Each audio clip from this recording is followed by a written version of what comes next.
Imaginary numbers may be essential for describing reality. A new thought experiment indicates that quantum mechanics doesn't work without strange numbers that turn negative when squared.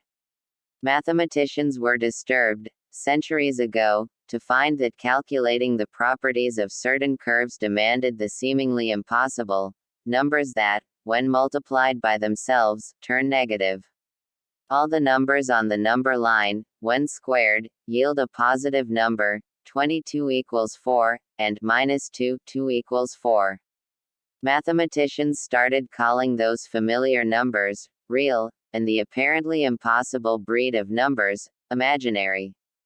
Imaginary numbers, labeled with units of I, where, for instance, 2 equals minus 4, gradually became fixtures in the abstract realm of mathematics. For physicists, however, real numbers suffice to quantify reality. Sometimes, so-called complex numbers, with both real and imaginary parts, such as 2 plus 3i, have streamlined calculations, but in apparently optional ways. No instrument has ever returned a reading with an I. Yet physicists may have just shown for the first time that imaginary numbers are, in a sense, real. A group of quantum theorists designed an experiment whose outcome depends on whether nature has an imaginary side. Provided that quantum mechanics is correct, an assumption few would quibble with, the team's argument essentially guarantees that complex numbers are an unavoidable part of our description of the physical universe. These complex numbers, usually they're just a convenient tool, but here it turns out that they really have some physical meaning, said Thomas Vertessy, a physicist at the Institute for Nuclear Research at the Hungarian Academy of Sciences who, years ago, argued the opposite.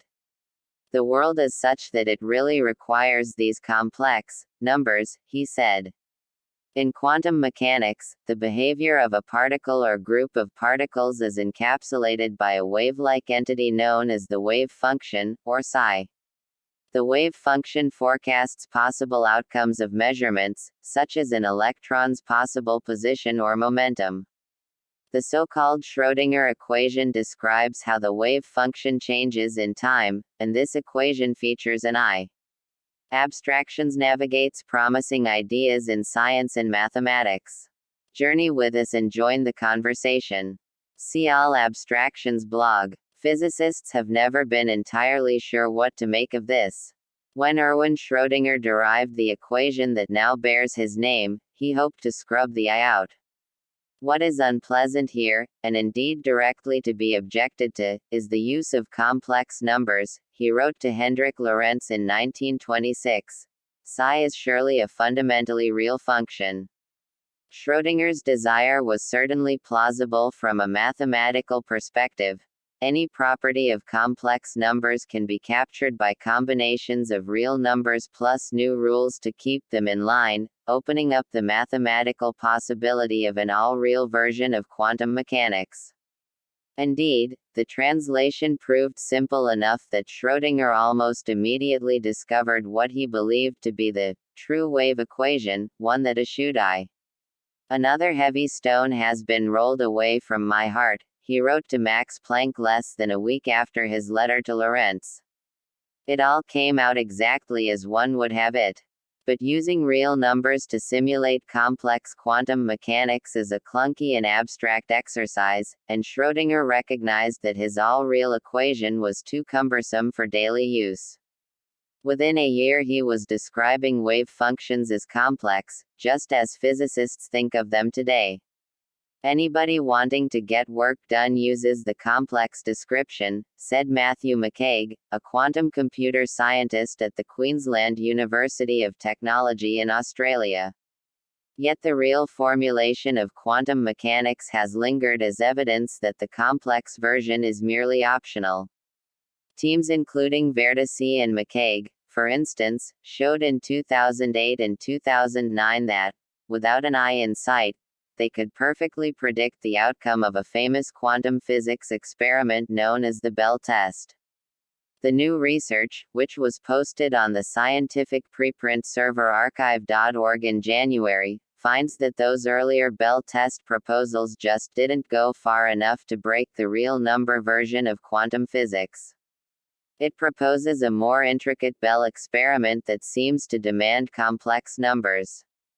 The earlier research led people to conclude that, in quantum theory, complex numbers are only convenient, but not necessary, wrote the authors, who include Marc-Olivier Renou of the Institute of Photonic Sciences in Spain and Nicolas Guizin of the University of Geneva. Here we prove this conclusion wrong. The group declined to discuss their paper publicly because it is still under peer review. The paper in fact establishes that there are genuine, complex quantum systems. Walter Moretti. The Bell test demonstrates that pairs of far apart particles can share information in a single, entangled, state.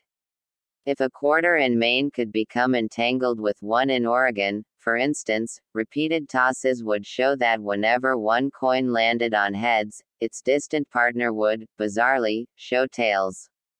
Similarly, in the standard Bell test experiment, entangled particles are sent to two physicists, nicknamed Alice and Bob. They measure the particles and, upon comparing measurements, find that the results are correlated in a way that can't be explained unless information is shared between the particles. The upgraded experiment adds a second source of particle pairs. One pair goes to Alice and Bob. The second pair, originating from a different place, goes to Bob and a third party, Charlie. In quantum mechanics with complex numbers, the particles Alice and Charlie receive don't need to be entangled with each other.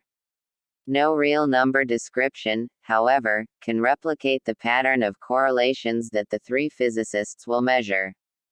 The new paper shows that treating the system as real requires introducing extra information that usually resides in the imaginary part of the wave function. Alice's, Bob's, and Charlie's particles must all share this information in order to reproduce the same correlations as standard quantum mechanics. And the only way to accommodate this sharing is for all of their particles to be entangled with one another. In the previous incarnations of the Bell test, Alice and Bob's electrons came from a single source, so the extra information they had to carry in the real number description wasn't a problem. But in the two-source Bell test where Alice's and Charlie's particles come from independent sources, the fictitious three-party entanglement doesn't make physical sense.